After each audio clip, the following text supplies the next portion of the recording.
President of Americans for Limited Government, and my good friend, Rick Manning. Rick, welcome. Good to have you. Hey, Pastor Greg, how are you? I am well.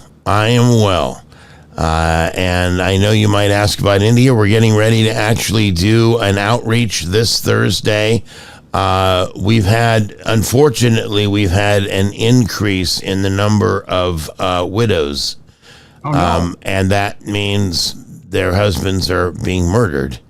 And so we are doing an outreach for our widows this Thursday. We're going to be providing 35 of our widows with a bag of groceries that will feed them and their children for a month. And so we're very pleased to be able to do that. We are still trying to raise funds. We've got about 100 pastors that once again are in a critical place, and you can feed a family there for $20. For $20, you can feed a family. So, 4 cups of coffee out. That's missing 1 cup of coffee a day in a week, and for that $20, you can feed an entire family. And we'll greatly appreciate that. And, Rick, one of the things that came up in a conversation I had with Pastor Carl Mitchell just this last week, he said he has been asked by a number of people, because I'm on Tuesday and Thursdays doing prayer with him. Well, is that India ministry real? I mean, are they really? I mean, is that real? And he said, I went to prayer. Obviously, you put up, evidence of it. But he's like, folks, this is the real deal. They're really doing the work. And I know, and it's tough because I know there's a lot of people that are out there that are not. Yeah, but what we know with this is, are you still there? Yep. Okay, what we know with this is that you've been on the air with people. You physically see them through Zoom. You see what's going on. You see the impact in terms of healings. You see the impact in terms of when a well is put into a location, and how the positive impact that has. You see the ministry at work in so many different ways, and it's a fact that people or Christians in India are discriminated against. And in some places, they're murdered for their faith. That is a fact. Yeah. You don't have to, that's not a new fact, by the way. Thomas, the doubting Thomas, the Fox's Book of Martyrs says that he was killed in India for his faith. Yeah. So this goes back to the time of Jesus that this occurred, the original apostles, and it's no different today as more and more people are turning to Christ in India. It's there and have government sanctioned reprisal against them in terms of their ability to have a job, their ability to to basically get food and stuff. It's you have that government reprisal. Yeah.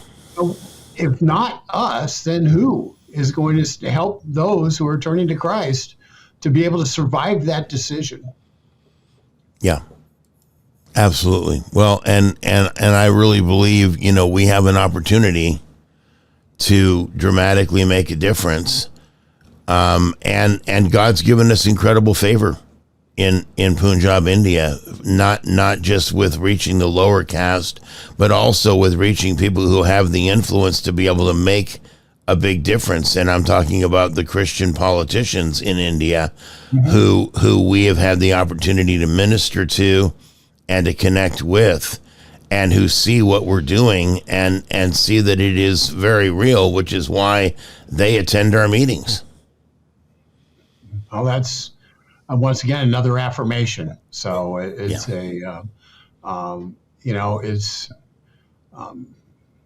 they're.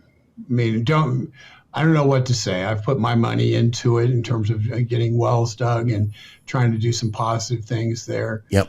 And it is a And we sent you back the video evidence, so you saw that the thing that you invested in happened. got done. So yeah, Yeah. and that affects 1,500, 2,000 lives who are now going to have fresh and clean water. Yep. And it's Per well. that's making a real difference. And if we're going to talk about the living water, the least we can do is provide water that allows them to live. Amen. You don't get to Jesus doesn't get to have a conversation with a Samaritan woman at the well if there's no well, if Jacob's well doesn't exist. Yeah. So we see time and again where water and wells are gathering points, are places of importance and in terms of faith. And let's provide wells so people, when you talk about living water of Christ, they understand it, because in giving them living water, you've also provided the water necessary for them to not be sick all the time from water that's polluted and gross because of natural body functions going into the local lake or river. Well, and wasn't it Abraham's helper who was sent to look for a wife for Isaac, right? Who met up with Leah at the well. So, there's significant things happening with that. All right. I want to change gears for a minute. If you'd like to donate just very quickly, you can do it at the website, chosengenerationradio.com, or Cash App, which is $ Pastor Greg CGR, or Venmo at Pastor Greg CGR. Either of those locations, the website works great. You can just use your card and make your donation. You don't have to sign up or sign in with anybody or add an app to your phone or what have you. If you're already using Cash App, that's great. Big Brother is watching you. Big Brother is watching you. So HR 7521 is about TikTok. People have been raising concerns about TikTok, about the Chinese influence of TikTok and so on for quite some time. There were a couple of groups over the weekend that were looking at possibly buying the American version of that, but they'd have to have the algorithm for it to really be of any use to them. Right. But at the end of the day, there are some other issues associated with this bill that have you at Americans for Limited Government quite concerned. Yeah, I look at this, I wonder how people could just blindly, move forward with a piece of legislation that gives the Biden administration more power to be able to coerce and shut down different social media platforms.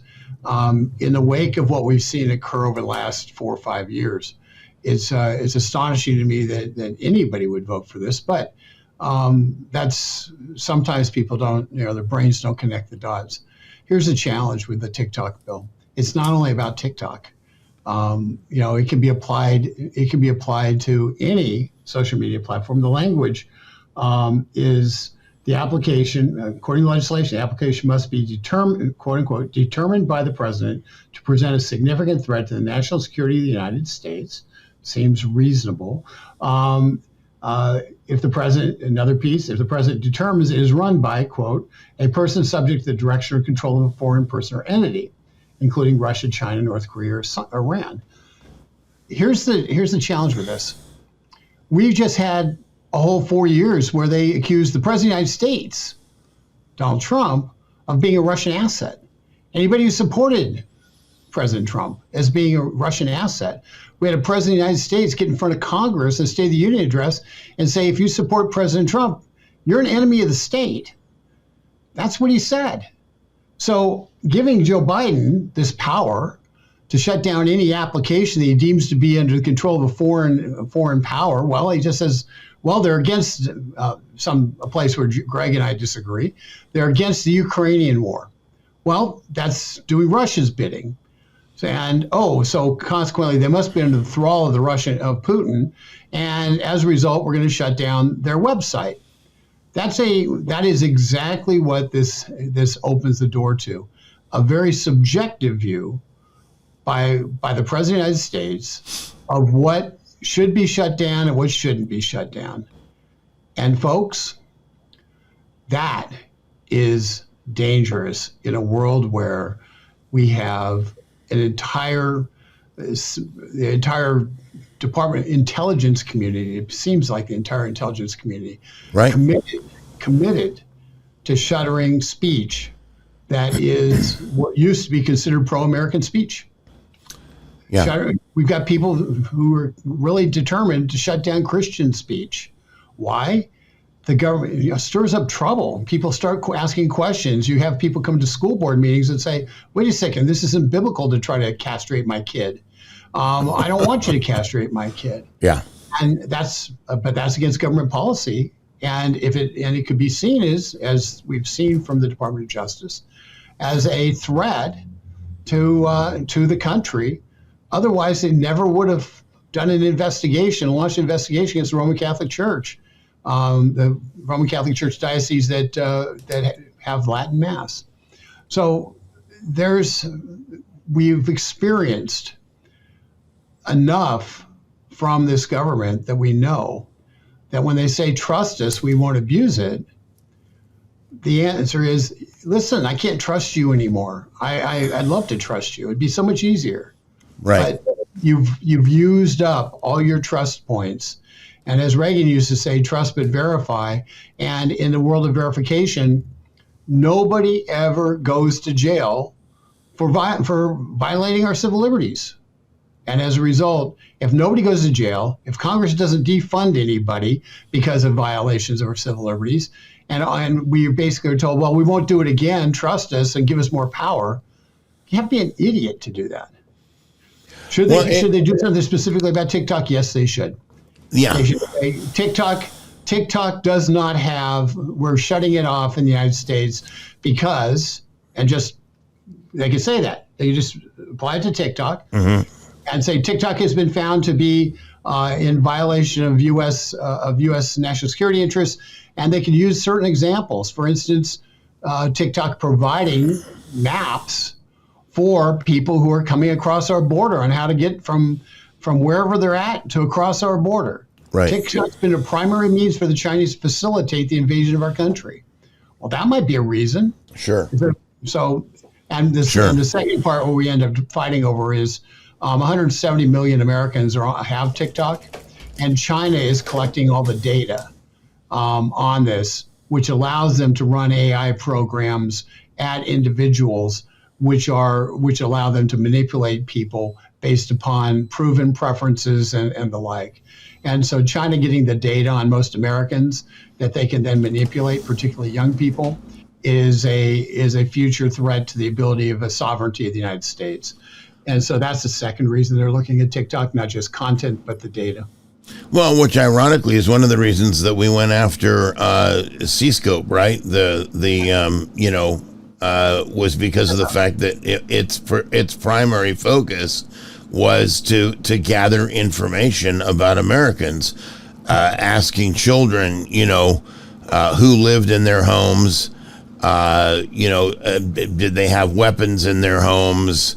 Did they have Bibles in their homes? How many times a week did they go to church? I mean, very, very specific profile type questions designed to be able to give the government an ability to target particular individuals, which speaks to something else too that I think is a part of this greater question. And that is, now you've got air marshals, and we've had testimony that's come forward that air marshals are now involved in an operation that's very similar to Operation Chokehold that was an Obama corner piece with Eric Holder. But they're going after Americans, and they're looking to find out if you traveled near Washington, D.C., They're expanding that to be, latter December and all the way through January. If you ever were in Washington D.C. for 2 months and from January between the election and the inauguration of Joe Biden, we're gonna chase you down, and you might be a criminal. You don't even have to have been on the Capitol grounds, let alone you just have to have been there. And they've expanded their J6 probe to try to find more people, more grandmas to indict. And it's they've already had Bank of America give all bank records of everybody who did a banking transaction in D.C. During that time. Bibles and guns. And so you've got this. We have unfortunately, and I just hate to say this, but I know your audience is aware of it. Mm-hmm. There are so many things happening that 10 years ago, I would never have believed. And the more you learn about the things that are happening and the abuses of power and quite honestly, our Congress's willingness to turn a blind eye to it, the more you learn about it, the more concerned you are about whether or not we actually have the capacity to have a free country and free elections. Because if the government, as they did in the election of 2020 and 2022, is shuttering speech on social media platforms while turning a blind eye to manipulation of algorithms and by Google and others to put all the left-wing stuff at the top of the feed to influence people who are trying to actually research issues on their own. When you see those kind of manipulations going on, when you see the people being fed ads that are designed to either discourage you from voting or encourage you from voting, depending on which side of the aisle you're on, how you're going to vote. I mean, those are threats. Those are real threats, and so they're not wrong that they're threats to democracy out there. The challenge is if you get TikTok. Let's say that Google buys TikTok. Nothing's changed. Right. No, actually, that makes it worse. That potentially makes it worse. Here's something else to throw out there, because you mentioned, 10 years ago, and I would say maybe more like 20 years ago, only because 10 years ago was the center of the Obama administration. That was 2014. We were only 2 years away from what they believe was going to be a transition to the Hillary Clinton years and then the end of America. But that having been said, the warnings that people tried to bring forth in 2008 during that election cycle were considered to be conspiracy theory. I mean, because they even though he'd written his book about, my father and it was all, I mean, he said what he was going to do. It was not like it was a secret. But, I remember James Earl Manning, the pastor in New York, coming out and talking about, look at who this guy really is. Pay attention, people. And he said he's going to push this race issue to the point that white Americans are almost gonna have no choice but to take up arms to defend themselves. I mean, he prophesied where we're at and where we're headed. Well, the one thing about the left is they are not shy about telling you what they want to do, because they know that you won't believe it because it's so crazy. And yet, when Barack Obama said in the October before he was elected in 2008 that he wanted to fundamentally transform America, people said, "Oh, he didn't really mean that," and thought of it in terms of little incremental tactical changes. And what we've seen 16 years later, is massive. Is a massive transformation of America. Yeah. And it is a dangerous one. Yeah. But I'm going to just bring it closer to modern time. We had the FBI. We know this because of the Twitter email releases. The FBI actively, preemptively talked about the Hunter Biden laptop, opaquely, saying there's going to be something that comes out that's going to look really bad, but it's not really. It's not going to be. You need to be very careful. It's misinformation. It's Russian misinformation, and so they were talking to the Twitters and the Facebooks of the world back in May of 2020 about the possibility of something coming out that might look bad, and then they were ready when it did come out. They went into overdrive. Oh, this is it, and suddenly you had everybody shutting down a news source, the New York Post, and you had the social media accounts freezing it, making it so people didn't know about it, about the Hunter Biden laptop and what was in it. Yeah. And then you had 50 plus intelligence officials flat out lying and saying this appears to be all the work of Russian disinformation when they knew what it was. They knew exactly what it was. It was accurate. And so they interjected, the intelligence community, the FBI and others, interjected themselves into the political process and used their power to basically change the course of the 2020 election. So now, and back to the TikTok bill, and now Congress is about to hand them more power. That's just, I can't fathom it. There's a few people fighting it, and it's passed the House pretty much with very little resistance. 65 votes against. But there's a lot more fight in the Senate about it. But the things they're talking about changing are basically cosmetic. But Rick, this is another example too, and we'll take a couple of minutes here, but this is another example too, where you have this split on the right. There are some very prominent, quote unquote, conservative voices that are saying the Senate needs to hurry up and pass this. It needs to be done because TikTok is a danger, and they are saying, oh no, the only thing about foreign interference is if you can prove financial entanglement. But what you just read out of the statute doesn't say that. Nope, doesn't say that at all. It is wide open.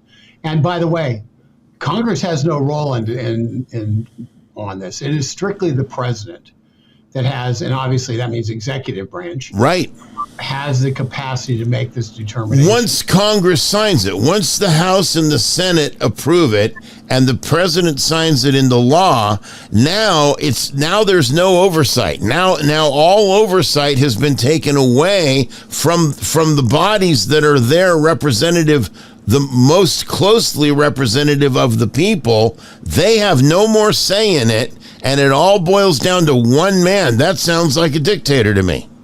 Well, it's kind of normal, unfortunately, for Congress to hand off big jobs to the executive branch without thinking it through. Or the administrative branch. Well, the executive branch is the administrative branch. I follow. They are the same. Yeah. But it is I was thinking about EPAs and FTCs and FCCs and so on and so on. In a world, I'm going to just finish on this. In a world where we have the Biden administration attempting to do an agreement with the World Health Organization to basically turn over our health care to the World Health Organization if they declare something to be a crisis. And they've said already that climate could be a health crisis, guns could be a health crisis, anything could be a health crisis, okay? Yeah. So they've broadened what health crisis means from a bunch of people getting sick to virtually anything. And we're handing that over to who's going to be the lead? It'll be who. And what are they going to do? Well, they're under this agreement, they're supposed to do things equitably. What does that mean? The U.S. pays for the development of treatments and the like. We put up the money, and then those treatments are given to people around the world equitably and not to Americans getting priority. That's what equitably means. So it is we pay for it and other people get to use it. That's essentially what it is. And guess what? Congress has no say. The president has no say because it's been signed away. that's the kind of world that Joe Biden is attempting to put into place. Yeah. And by the way, if we ended up saying, no, this is wrong in this world, and we fight against this, that becomes determined as could be determined a national security threat. And that's that's the world we're living in. And it's not a world that we should be. The TikTok bill is emblematic of it. It's a problem. Yeah. I'll give you one final example. Rumble is a Canadian company. Okay. So it is a foreign company. It could be viewed. They could say, listen, Rumble has got ads from that have some Russian video or something. They're putting out Russian propaganda because they have a more free, open platform where people can put stuff up. As a result, we're finding that the president finds that Rumble is in violation of the TikTok law, and we're going to shut it down. We're not going to allow Rumble to exist in America. If you think that's crazy, try to find Parler. Yep. Yeah, they closed it down. It is gone. It is gone. Folks, let me just close by saying this. At the end of the day, we're going to have to give an account as believers as to whether or not we stood up against the darkness. And I encourage you to watch this short piece.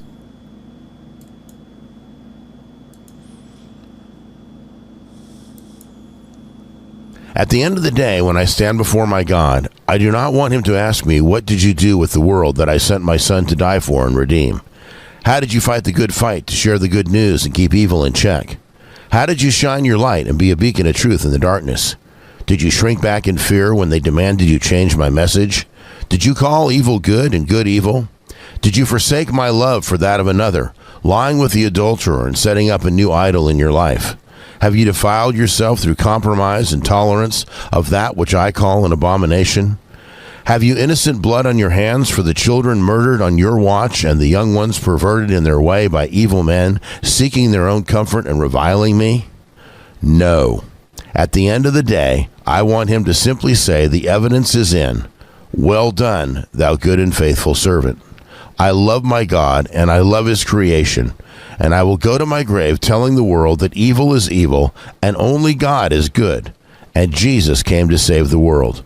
That no matter the evil in the world, I will never give up. And in spite of the hate, I will love in truth. God bless you all, and may love remove the veil so you all might enter into his rest.